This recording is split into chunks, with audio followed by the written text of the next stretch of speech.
Hey guys, welcome back to my channel.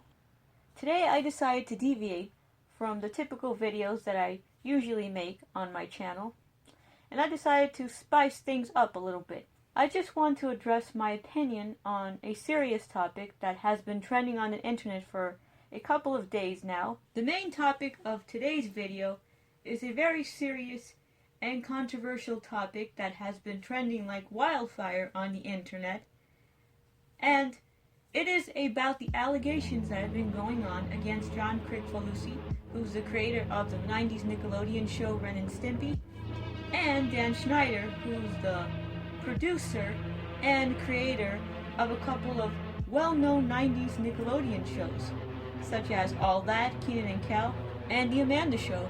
BuzzFeed recently published an article on March 29th titled "Drawing the Line: The Disturbing Secret Behind an Iconic Cartoon," which allegedly exposes John K as a sexual predator and a pedophile.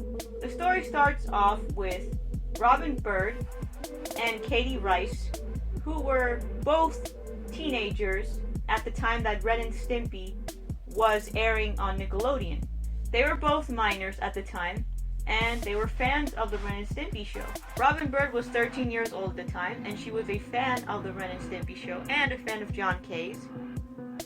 And she really wanted to get a job in the animation industry, which is why she would send letters, like fan mail, to John K. And John K, of course, responded. John K sent Katie Byrd some boxes of toys and art supplies, and he also helped her out with her AOL account. He helped her get her first AOL account. He promised he would help her become a great artist. So in her trailer at Tucson, he would visit her and he would take her under her wing because she was interested in becoming an animator just like him. She actually looked up to John K because he was a legend, and he was the creator of Ren and Stimpy. And, of course, he had more expertise in this subject. So John K, of course, flew her to Los Angeles, and he gave her a tour of his studio, and he did some pretty nasty things, which I'm not going to describe in full detail. But let's just say he got a little bit too comfortable with her. Byrd was 16 at the time. And that obviously is very, very disturbing. Before Byrd was a senior in high school, John K flew her again to LA, and he actually gave her an internship at his studio at Spumco, and she lived with him, and she actually became his little girlfriend and his intern. So after Byrd finished high school, she actually permanently moved in with John K in LA. The main reason why she permanently moved in with John K in the first place was, of course, because she wanted to get a head start in the animation business. She was sort of looking up to John K to help launch her career. Byrd began to get a little bit uncomfortable with John K, and she finally decided to leave the animation business altogether and leave John K because he was a creep. Robyn Byrd wasn't the only minor that John K was preying upon. There was also another girl involved named Katie Rice. Katie Rice was actually an artist that John K knew when she was very young. He was actually hitting on her when she was a minor, and he was sending her like flirty letters, and he was doing other inappropriate things that I'm not going to describe in detail. And John K offered her a job, and she started working for him. And according to Rice herself, John K sexually harassed her many times. And I guess everyone at that time actually knew about John K's obsession with minors and his sexual misconduct, but they chose to overlook this. At the time, Rice and Byrd did not want to share their experiences with John K. because they didn't want to sound crazy. But now that they are adult women, now they feel that it is the right time to get back at him and expose him for the pedophile and sexual predator that he is. To be completely honest, guys, I don't know what to say about this article. When I first read this article, it did not really come off to me as a surprise that John K. is this way, because considering the fact that John K. created Ren Stimpy, which isn't a very, it's not a very child, let's just say that it is kind of inappropriate for kids. I mean, I know this show was on Nickelodeon during the early 90s, and there were a lot of adult jokes. I watched this show when I was very young. I actually remember snippets of this show when I was young, and I sort of didn't understand what they were saying until I became an adult, and I realized that there were a lot of adult jokes hidden in this show. Well, it's sort of a surprise to me that Nickelodeon actually let John K. put this show on the air, which is really amazing. And of course, Nickelodeon fired John K. I mean, he was fired from his own show, and just to show how controversial this guy really is. And even on Spike TV, where he also moved Ren Stimpy there, he crossed the line as well. I mean, John K. is a very controversial character and a very controversial artist. And his type of artwork, which is very sexually, I guess, rampant and very, he has like a lot of adult humor in his work and a lot of, I guess, grotesque images. And, you know, what can I say about this guy? I mean, he has a very disturbed mind. But you guys have to keep in mind that people who are very, very disturbed in the head can create amazing works of art. I mean, I'm not going to take that away from him. I mean, Ren and Stimpy is an amazing show. But I just never gave a shit about John K. as a person. And like I said, growing up and watching Ren and Stimpy on Nickelodeon, I cared more about the artwork than the artist itself. I never actually gave a crap about John K. or his personal life. And I did my research, and I actually discovered a couple of things about John K.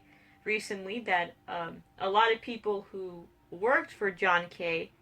At Spumco actually say some pretty nasty things about John K. Is that he's full of himself, he's an arrogant prick, he treats his employees like crap, and he's just not a very nice person.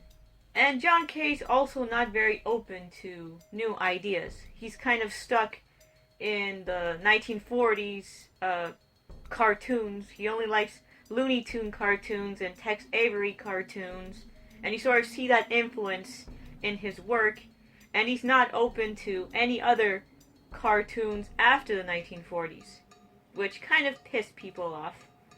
And I guess you could say that John K. is full of himself, and he's in his own little world, and, you know, I guess he's not the hero that I guess people deem him to be. And maybe, like I said, when I look at this story, when I read the article and I actually read the entire story, I have a very neutral stance on this issue. I do not support pedophilia in any shape or form, so I'm not defending John K. at all. And I also don't defend these girls' actions as well. I do not defend them at all.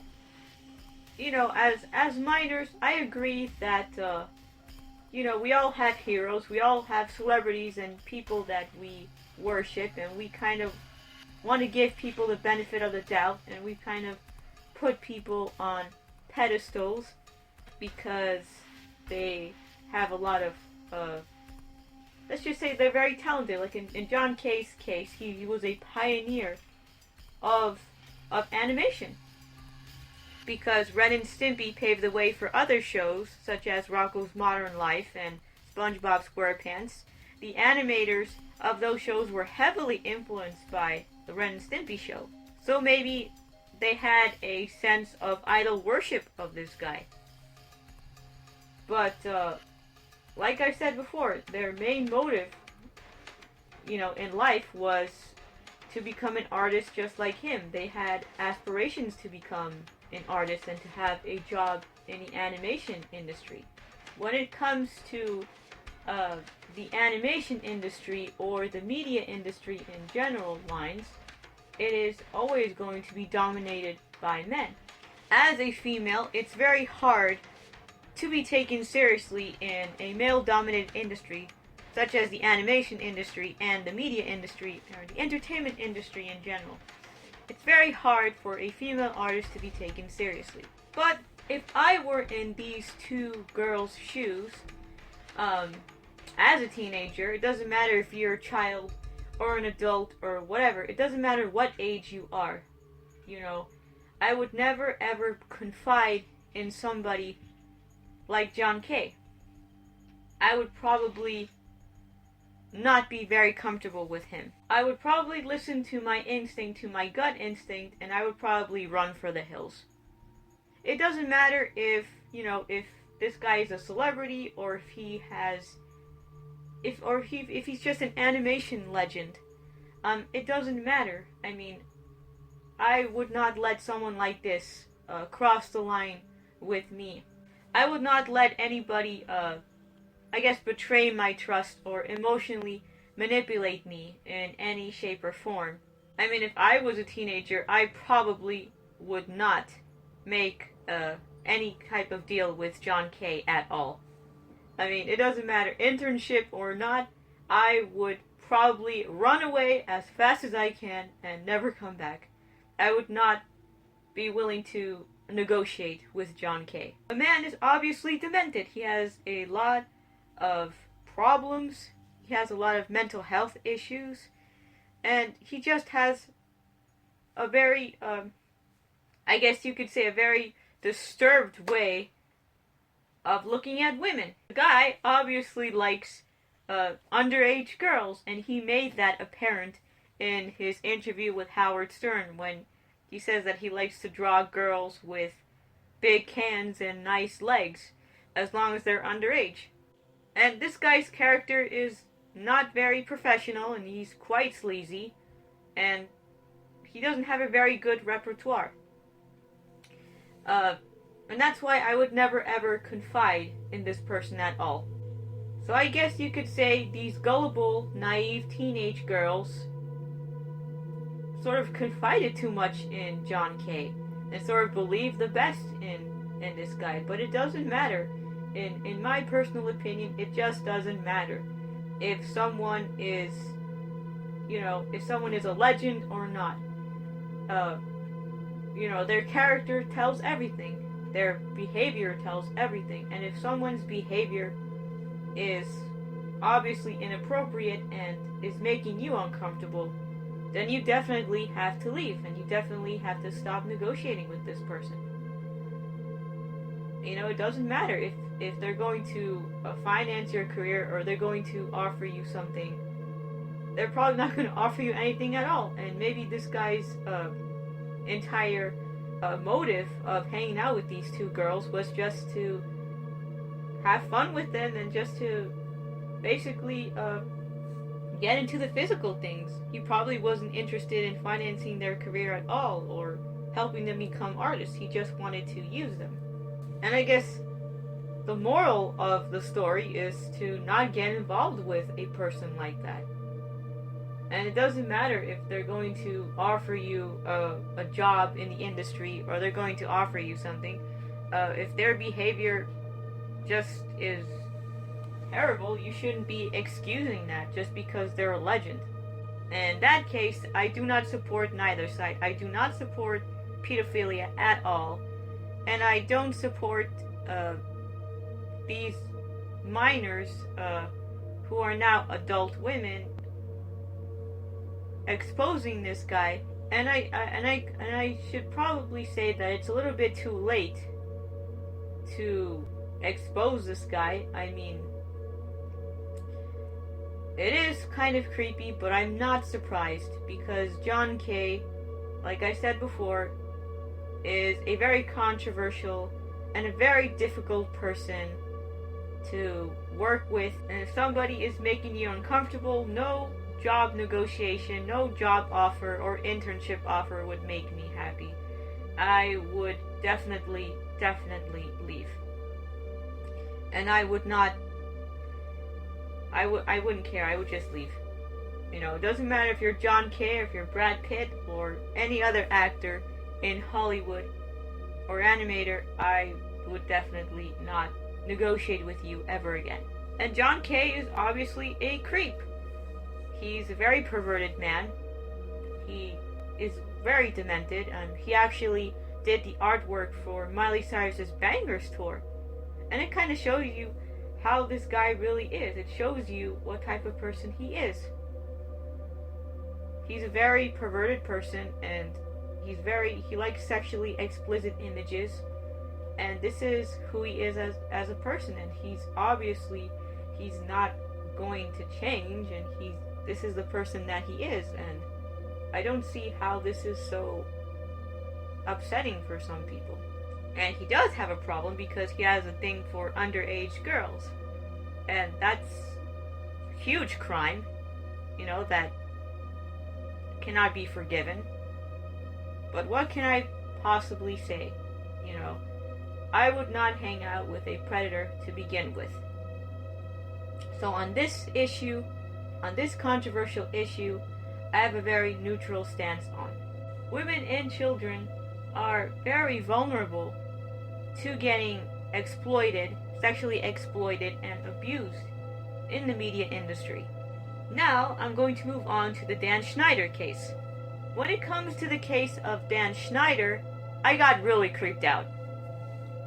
More than the John K case. And the reason for that is because Dan Schneider produced and created some of the best Nickelodeon shows during the 90s. He created All That, he created Kenan Kel, he created The Amanda Show, and he also did Drake and Josh, and I don't really care about the shows that he did afterwards, like Victorious and Sam and Cat, and all those other shows. I really don't care because those shows were not part of my generation. But I am a little bit weirded out about Dan Schneider because I would never suspect that this guy, this genius, who was the mastermind behind these amazing shows that I enjoyed watching as a child, and now as an adult, I'm coming to the realization that nothing is as it seems, and that Dan Schneider is a pedophile, and he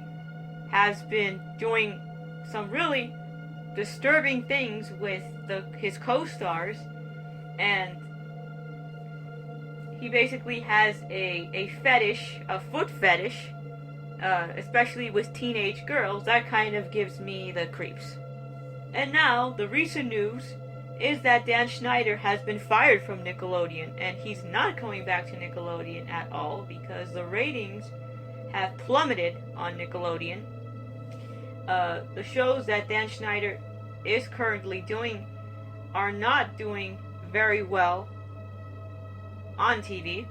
I stopped watching Nickelodeon a long time ago, like in 2005. I stopped watching Nickelodeon. So I really have no idea what's going on Nickelodeon at all. I don't even watch any of those teen shows that Dan Schneider did after Drake and Josh. So I have no idea what's going on Nickelodeon. I have no idea what the programming is now. I have a completely different point of view now on Dan Schneider. Because as a child, you're watching all of these shows and you're laughing at these shows, you're enjoying them as a kid, and then when you grow up, and you become an adult and you sort of see things and you find the truth, it gives you a different interpretation of someone. It gives you a different impression on someone. And now my opinion on Dan Schneider has changed. I just think he's disgusting, and he's a creep, and I don't know, it's just very scary to me. And the things that are happening now, all the stories that are coming out, like John K's case and Dan Schneider's case, and all of those other cases that are coming out that are being exposed at that time, are just the beginning. This is just the beginning, folks, because there are a lot of things that go on behind the scenes on these shows that we really don't know. And we don't know if creepy things happened behind the scenes on All That, or on Kenan Kel, or even on the Amanda Show. We don't know if any of those creepy things, or if Dan Schneider did creepy things with any of those co-stars. We don't really know what happened, and maybe those things really did happen. And we were busy being distracted by these shows. We were enjoying them on our television screens. And now that we know the truth, that Dan Schneider is a pedophile, and he has a foot fetish, and he's a very creepy person, we have a different view of Nickelodeon now. And John K. and Dan Schneider are not the only pedophiles on Nickelodeon. I mean, there are many more to be exposed. Thanks to Harvey Weinstein now, and the Time's Up movement, and the Me Too movement, or whatever the hell movements people are creating now, more stories are going to come out in the open. So this is just the beginning of the end of the media industry, now that we realize that the media industry is just smoke and mirrors, and we've been pretty much lied to for many years. Like I said, child pedophilia and those sorts of abuses that go on behind the scenes have always been a problem. This problem has persisted for many years. This is not new. It's not a new thing that has been going on. This problem has been going on for many years, and this is the beginning of the end of Nickelodeon. This is the beginning of people basically figuring out the truth, because we all want to know what the truth is, and I in particular want to know what the truth is. And that's what should be important for parents out there, or for children out there, because we have to protect women and children from this evil industry, because it is an evil industry. I mean, you can put glitter and glamour around Hollywood, but it always will be and has been an evil industry. And John K. and Dan Schneider aren't the only creeps out there. There are millions of others left to be exposed, and this is just the beginning of the end. And we're going to hear a lot of more stories. We're going to hear more stories about these guys, and more evidence will come out, and more stories will come out, more rumors will come out, because already my idea and my vision of Nickelodeon has been demolished. And I still don't understand why kids networks have these kind of people working behind the scenes. I have no idea why children's entertainment attracts these types of people. And we all know this is just the beginning. And this is just the beginning of a series of exposés, and we will see more stories coming out in the open now that the Time's Up movement is happening, and the Me Too movement. We're going to hear more and more stories exposing the media industry in general, and the stories behind these television networks. The moral of the story is to never meet your heroes, because they will disappoint you. And this is the lesson that all of us have learned, is that nothing is as it seems, and there's a lot of things that we don't know yet, and the truth will be revealed in time. So I hope you guys enjoyed this video about a very serious issue that has been going on for many years, and I just wanted to share my opinion on this topic.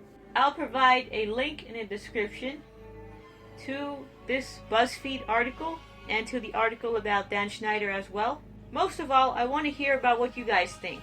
What do you guys think about the John K. case and what's going on with Dan Schneider? I want you guys to tell me what your opinion is.